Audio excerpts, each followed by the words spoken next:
We are still talking about the legislative branch, but now we are going to talk about the Senate, the legislative branch.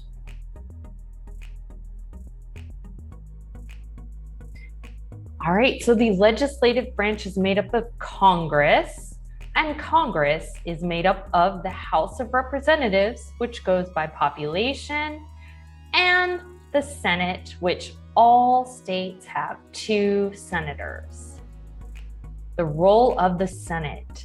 The legislative branch makes the laws of the United States, controls all of the money, and has the power to declare war. Legislate means to make laws.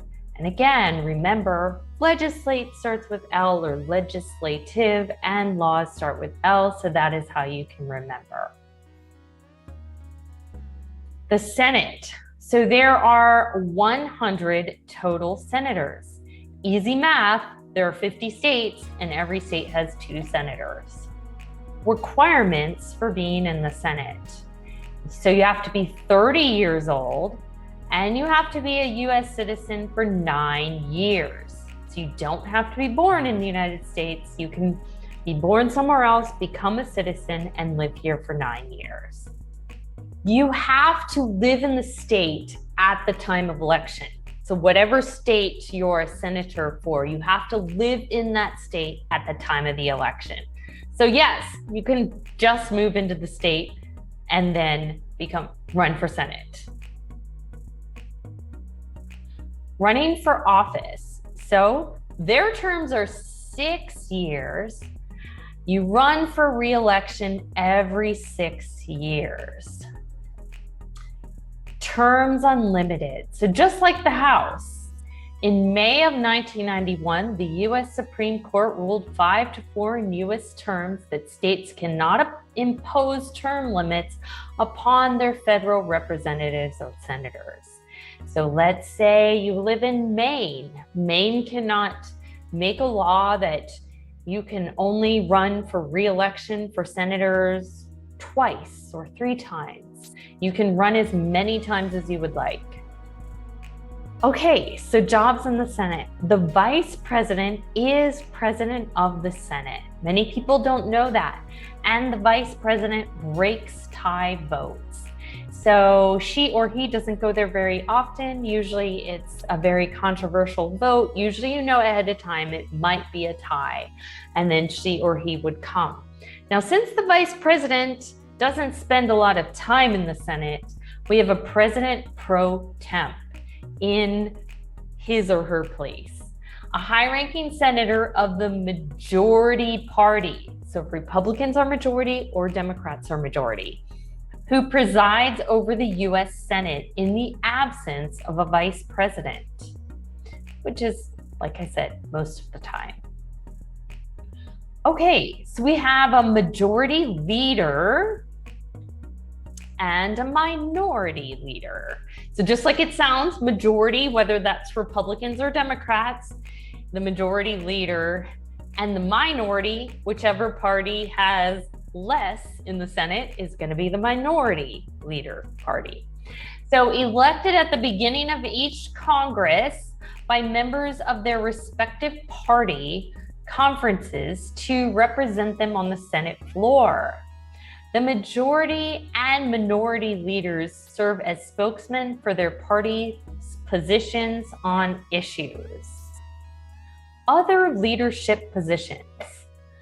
The majority and minority whip, the second ranking leadership position.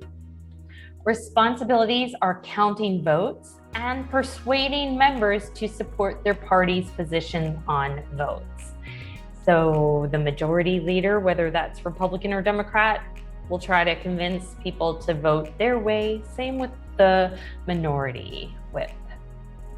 Caucus chair and the vice chair sets agenda for and presides over weekly caucus meetings. The secretary, like it sounds, keeps the minutes. And the Senate chaplain, also like it sounds, performs ceremonial, symbolic, and pastoral duties in the Senate. So like the religious leader, just like in the House. Committees. The Senate's committees consider bills and issues and oversee agencies, programs, and activities within their jurisdictions. Filibuster. So this is something we have in the Senate that we do not have in the House. In the House of Representatives, there are 435 members. That's a lot of people. So as you can imagine, they need to put limits on how long each person can speak. Well, in the Senate, no speaking limits. They can talk for as long as they want to talk. So they will use this to stop a bill, continuing to talk nonstop in order to stop a bill. So they just keep talking and talking and talking so long that now you don't have time to bring that bill to the Senate floor. All right, the longest single person filibuster in history. I have to say there are different kinds of filibusters. You could get like the Republicans to all get together and take turns speaking, or the Democrats, but this is the longest where one person did it. Okay, so it was by Strom Thurmond. It began at 8:54 p.m. and lasted until the next day, 9:12 p.m. the following day, for a total length of 24 hours and 18 minutes. This made the filibuster the longest single person filibuster in U.S. Senate history, a record that still stands today. This was on August 29th, 1957, and he tried to eliminate the Civil Rights Act, but did not succeed. So he was trying to get it so that the Civil Rights Act wasn't passed. Can you imagine? Do you think you could talk for 24 hours and 18 minutes? What if you get hungry? What if you have to go to the bathroom? That is a long time for one person to speak. All right, you can stop a filibuster. You need 2/3 vote to stop. So that's more than just a simple majority. That's a lot, 2/3. So it's very hard to stop the filibuster since you need 2/3 vote. You need 60 votes are required to end the filibuster. And for most of recent history, even if one party has a majority in the Senate, it's pretty close to the 50-50 line. So it's never, 2/3 one party has over another. Not never, but it hasn't been in recent history.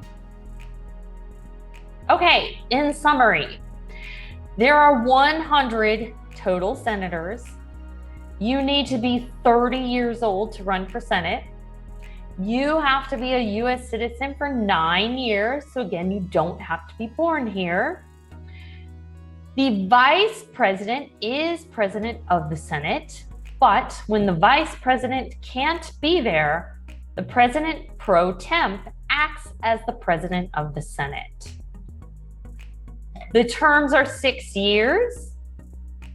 Term limits are unlimited.